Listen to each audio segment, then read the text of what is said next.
Bonjour, je suis Hakim La'alam et je vous propose ma chronique du dimanche 6 mars 2022. Elle s'intitule Voilà revenu le temps des tirailleurs africains.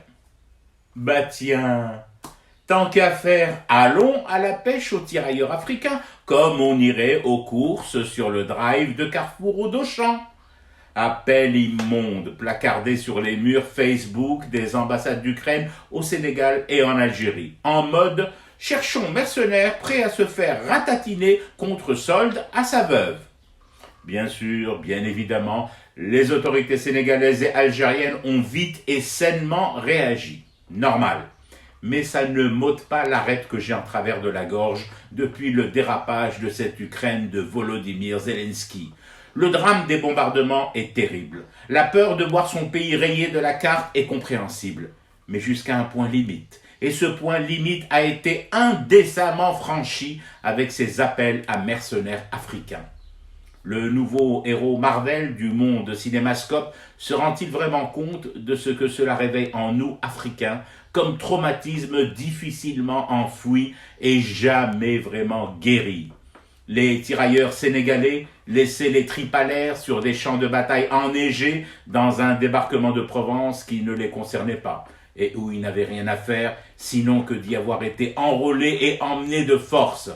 Les villageois algériens crapahutant à Monte Cassino, placés aux avant-postes pour forcer la ligne Gustave de défense allemande et ouvrir le chemin vers Rome aux soldats de la régulière alliée. Ils nourriront par milliers des nuées de corbeaux voraces, pas très fans d'histoire ni de provenance de la chair à canon. Sur ces plaies, revenir aujourd'hui, recruter du tirailleur africain en 2022. Les actes ne sont jamais gratuits. Ils traduisent une vision du monde, un ordre de la prééminence, un ordonnancement génétiquement énoncé. L'Africain, enrôlable et corvéable à souhait, parce que citoyen de seconde, voire de quart zone du monde, juste bon à servir d'airbag humain aux souffrances des civilisations utiles, claires et éclairées. D'avoir juste osé lancer de tels appels à candidature renseigne mieux que 1000 discours d'acteurs, de comédiens et de saltimbanques présidents sur les intentions, les rapports humains, les raccourcis et la place qui nous est laissée sur cette planète à nous, les descendants des tirailleurs africains. Gloire à nos ancêtres sacrifiés et dont les mânes mal enfouis en sépulture hâtive doivent aujourd'hui encore, sous les vertes et douces prairies d'Europe, fumer du thé pour rester éveillés à ce cauchemar qui continue.